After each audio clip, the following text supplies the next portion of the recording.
Quizás aún no hayas escuchado hablar de Michael Labarca. Es un cineasta venezolano de Maracaibo que se ha formado en varios sitios, entre ellos la Escuela de Medios Audiovisuales, que es la universidad que también me ha formado a mí. Y así es como lo llegué a conocer en una primera instancia. Posteriormente hice su taller de guión, que hablaré un poco de eso, que me enseñó muchísimo y fue valiosísimo para mí. ¿Y por qué traigo a colación un cineasta tan chiquito para mencionarlo en mi canal? Es por el hecho de que creo que está pasando algo muy valioso en el cine venezolano. Y es el hecho de que Michael Labarca está por fin filmando su primer largometraje. Muchachos bañándose en el lago. Bueno, en este momento aún no se está filmando, pero ya se hizo como algunas ruedas de prensa y demás. Como que parece que el proyecto por fin empezó a rodar. Y pronto se grabaría. Y es una increíble noticia para el cine venezolano. Pero hablaremos de eso un poquito más adelante, de por qué es una buena noticia, y si tú no conoces a Michael Labarca, te hablaré un poquito también de su estilo para que lo ubiques y que sepas mejor qué esperar de su cine, de lo que está haciendo, de lo que ha hecho y por qué esta película puede ser valiosísima en nuestra cinematografía. Cuando vean que miro hacia acá es porque pues tengo una laptop con una pequeña escaleta. Esto va a ser sin guión, esto es un episodio del podcast. Eh, y bueno, vamos a empezar con lo que ya mencionábamos. Es una buena noticia para el cine venezolano porque en el cine venezolano eh, la realidad es que el nivel es muy pobre. Es la realidad, lo siento. Lo siento porque tengo muchos compatriotas, compañeros que hacen pues cine aquí, pero es que la gran mayoría de las películas realmente tienen un nivel bajo. Y los que vamos a festivales de cine nacional lo sabemos. Lo sabemos, es una realidad. Y esto no solo con los largometrajes, los cortometrajes también. Y que llegue un cineasta como Michael Labarca a por fin hacer su película es una gran noticia por el hecho de que demuestra que es posible, que lo logró, teniendo un cine que diría yo que no es tan comercial. Ahorita hablaremos un poquito de su estilo. Obviamente requirió de varios inversionistas que están por fuera de Venezuela, hay capital extranjero, evidentemente es casi imposible hacer una película con solo inversión nacional. Eso lo sabemos todos. Aquí no estoy descubriendo nada al decir esto. Pero el hecho de que Michael lo haya logrado me motiva mucho porque hace un tipo de cine que no es tan comercial como digo, y un cine de enorme, inmensa calidad, en mi opinión. Es un cineasta que a mí me fascina, que tiene muchas formas de trabajar que a mí me encantan. No sé tanto cómo es su estilo de dirección, pero sí sé mucho de su estilo de escritura porque, pues, como digo, pude compartir en este taller con él. Y en este taller, pues, aprendí mucho de su mentalidad, sus pensamientos con respecto al cine y creo que es de estas personas que merecen tener una voz en nuestra cinematografía. Creo que sí. Y muchas veces cuando vemos películas nos preguntamos por qué se le da voz a ciertas personas. Y creo que Michael tiene algo que contar, algo que expresar y tiene una forma muy particular de retratarlo, como muy desde lo interno, desde lo que siente, desde lo que ha experimentado, lo cual hace que su cine sea muy genuino, muy, muy, muy genuino. Bueno, algunos de sus trabajos destacados son La culpa, probablemente, que es el primer cortometraje suyo que vi. Este es como el 2012, si no recuerdo mal. Aquí no tengo anotadas las fechas. No, perdón, 2016, una cosa así. No tengo anotadas aquí las fechas, entonces me puede bailar. Pero bueno, La culpa probablemente es un trabajo de la Escuela de Medios Audiovisuales que realmente es espectacular. Es de mis cortometrajes favoritos de la Escuela de Medios Audiovisuales. Eduardo Rey, que ese, si no recuerdo mal, es el 2013. El hombre de cartón y Máquina del tiempo. Esos son sus trabajos que he visto yo. Nunca, o sea, no los he llegado a ver en proyecciones todos juntos, uno detrás del otro, pero no es necesario para notar todas las similitudes que hay entre ellos. Yo he visto estos trabajos muchos con años de diferencia y aún así notas como ese sello de identidad que está presente en todo lo que hace. ¿Cuál es ese sello? Aquí lo tengo, características de su trabajo. Primero que nada, personajes infantiles, mucho trabajo con niños, y esto es valiosísimo en nuestro cine. Hay muy poquitas películas con niños. Y en estos días fue un compañero que me hizo ser consciente de esto. Y es verdad, hay muy poquitas. Y ojo, Michael no hace un cine infantil, que de eso hay aún menos. Pero ya de por sí que hayan personajes infantiles, como que digamos que le da una característica importantísima. Para él es muy importante esta mirada de los niños al mundo de los adultos. Esta mirada joven, inocente, que muchas veces ve el mundo de los padres desarrollarse frente a ellos sin entenderlo del todo y con esta inocencia que caracteriza a los niños, como que explora temas valiosísimos. Eh, Obviamente aquí estoy un poquito generalizando, pero a Michael se nota que es de estos cineastas que no le asusta hacer siempre la misma película. No le asusta para nada. Explora sus temáticas una y otra vez de maneras ligeramente distintas, pero como que siempre dándole vueltas a los mismos conceptos: la pérdida de la inocencia, la mirada infantil al mundo de los adultos, la infidelidad, el abandono, la culpa. Justamente aquí tenía anotado las infidelidades, que son un tema recurrente en su filmografía, y la importancia de la figura paterna. Ya mencionamos que son muy importantes los niños en sus películas, así que no sorprende que las figuras paternas, maternas también, sean muy importantes en sus películas. Son no idealizadas, lo cual me gusta muchísimo, que hay algo importantísimo en la filmografía de Michael que él lo llama hacerse cargo, se hace cargo de la situación del país, de la realidad del país, y retrata pues las familias venezolanas como son, con sus luces y sombras.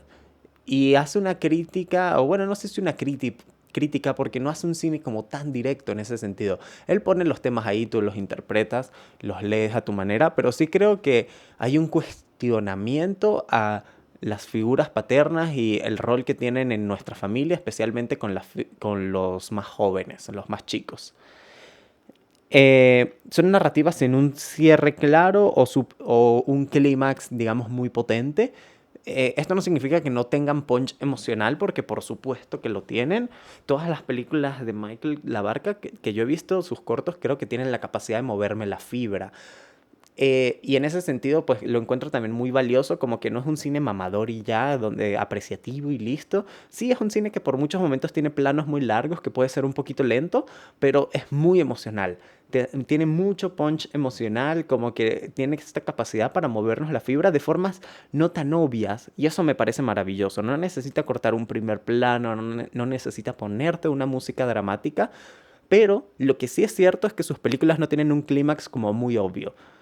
Y hablaremos un poquito más de eso en un momento, pero es también porque su cine se desarrolla en situaciones muy cotidianas.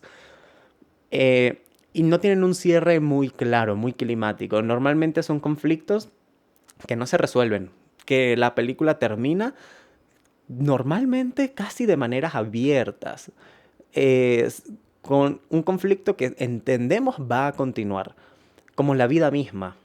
Y eso es una característica importantísima del cine de Michael Labarca.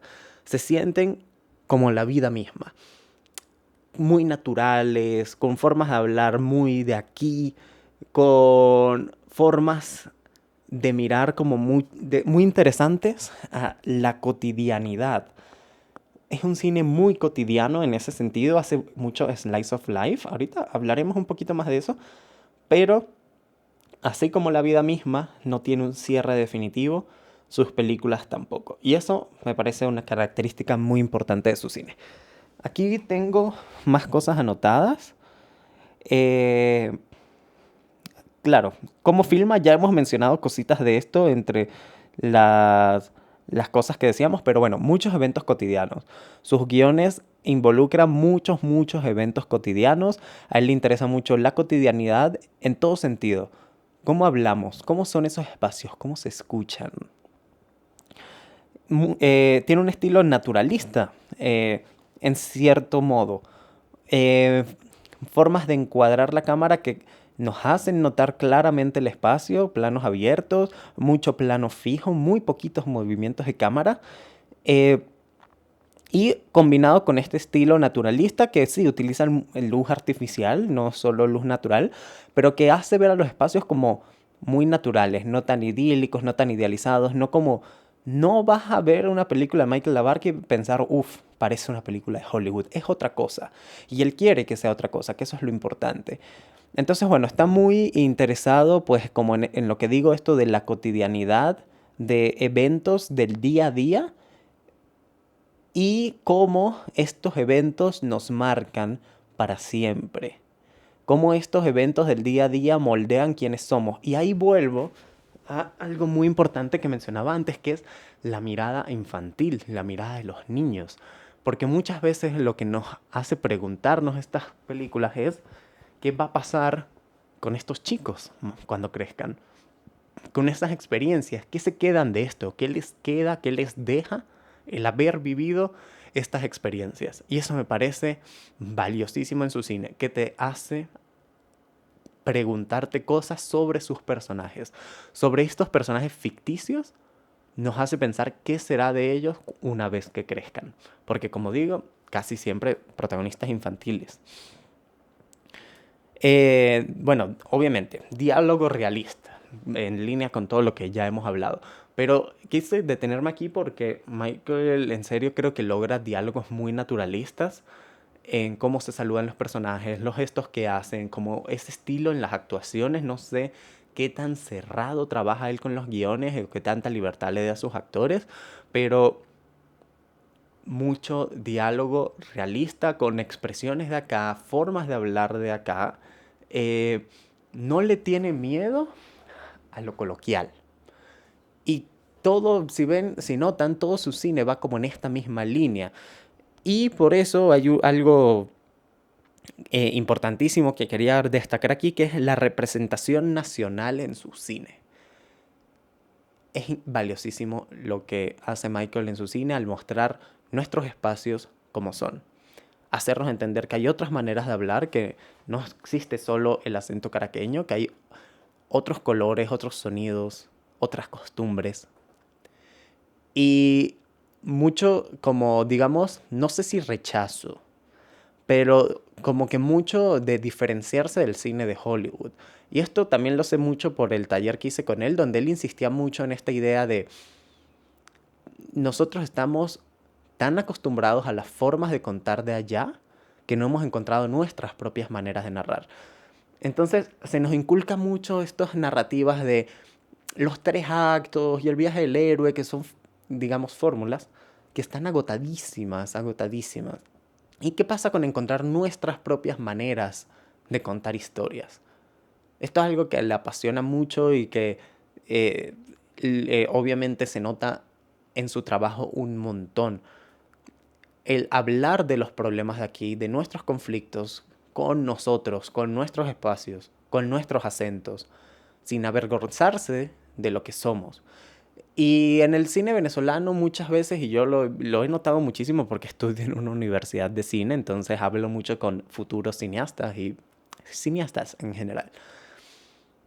Muchas veces nos avergonzamos de mostrar qué somos, por una cuestión de clasismo y porque sabemos todo lo que ha pasado en Venezuela y digamos que lo extranjero siempre tiene más prestigio. Y porque nos hemos criado con el cine de Hollywood, hemos mamado tanto, tanto, tanto cine de Hollywood que es muy difícil desligarnos de la idea de que eso son las películas. Pero las películas no son solo eso, las películas también son cosas como el cine de Michael Labarca. Las películas también deberían hacernos explorar qué somos nosotros, cuál es nuestra propia mirada, cuáles son nuestras formas de contar, por qué esta obsesión de que nuestro cine se parezca al de ellos. ¿Por qué los personajes de mi película tienen que ser rubios y guapos y tal? ¿Por qué no pueden ser gente como uno? ¿Por qué no pueden ser morenitos como uno? O a lo mejor ojos verdes, como nosotros también. ¿Por qué no pueden tener esa diversidad que nos caracteriza? Y estos temas a Michael le apasionan mucho y no solo los mueve en sus, digamos, en estos talleres y él como profesor, sino que también lo aplica él como cineasta. que creo que es lo más valioso. Yo aprecio mucho que los cineastas también vivan como filman, ¿no? Que seas auténtico. Y eso es una característica de su cine, que sea auténtico. Entonces, bueno, llegamos al punto final que es por qué es una buena noticia para el cine venezolano que haga una película este señor, que por fin esté logrando su largometraje. Bueno, primero, me entusiasma muchísimo, me entusiasma un montón porque Michael lleva trabajando en esto, uff, o sea, la cantidad de tiempo que lleva trabajando en este guión es bastante grande. Desde que yo escuché de él por primera vez, ya tenía como este proyecto por ahí dando vueltas. Entonces, bueno, que este proyecto por fin se esté dando, primero es una motivación increíble, ¿no? Como que si Michael pudo con todo lo que tuvo en contra y demás, ¿por qué yo no? ¿Por qué tú que estás viendo esto y tienes tu idea ahí engavetada, por qué no? Sí se puede. Con esfuerzo y con insistencia y demás, y no es fácil, pero se puede, claro que se puede. Me motiva muchísimo. Segundo, por ver historias distintas, historias desde lo que nos caracteriza. Entender que hay más formas de hablar que no son la caraqueña, que hay más espacios que no son Caracas, películas que se filman en otras partes. Bellísimo eso, o sea, qué rico ver una película venezolana que tenga otras costumbres, otras formas de mirar, que entienda la belleza en lo cotidiano sin ser ciego a las realidades que aquejan nuestro país. Que eso es, como digo, uno de los sellos de su cine, como que es muy consciente del lugar desde el que mira y la importancia de lo que cuenta en su cine. Y es una increíble noticia que haya conseguido el presupuesto para por fin realizar esta película y que se esté dando. Poquito a poco y faltará mucho de aquí a que se estrene, obviamente. Pero ahí va y hay que celebrarlo. Hay que celebrar que se haga un cine de calidad. A lo mejor esta película se hace y termina siendo mala y no nos gusta, qué sé yo, no lo sabemos, no podemos ver el futuro. Pero lo que sí podemos asegurar es que se le dio la oportunidad a una persona que merecía esa oportunidad. Se le dio la oportunidad a una persona que tiene una voz que creo yo, a mi modo de ver las cosas, a mi parecer, una persona que merece ser escuchada. Y eso es valiosísimo. Que tenga la chance de desarrollar este proyecto, de darle la oportunidad a actores y no actores y todo un equipo de trabajo para cumplir su visión en línea de lo que ha sido todo su cine, que sé que va a ser así porque no he leído el guión, pero él nos compartió un par de escenas en el taller y sé que va a ir en línea con ese par de escenas, ya sé que va a ir en línea con lo que ha sido todo su cine. Y eso me entusiasma muchísimo. Ver narrativas distintas, ver otras formas de contar, otras miradas, y que se le dé la voz a personas que realmente lo merecen. Es una buena noticia para el cine venezolano. Deseo que esta película salga increíble, que sea lo mejor que pueda hacer. De verdad le deseo lo mejor a Michael, que dudo mucho que esté viendo esto, pero si lo está viendo, pues nada, Michael, felicitaciones inmensas y ojalá que la película salga lo mejor posible. Creo que es alguien que se lo merece, que ha hecho mucho por el cine en ese sentido, ¿no? Como que tal vez puede parecer un poquito tonto decir esto de alguien que nunca ha estrenado un largometraje. Pero es que es muy difícil estrenar un largometraje por las condiciones materiales, especialmente en Venezuela. Pero más allá de eso, más allá del hecho de que no haya estrenado ningún largometraje, con lo que ha explorado en sus cortos, creo que ha hecho un cine muy, muy valioso. Entonces nada, una buena noticia para el cine venezolano.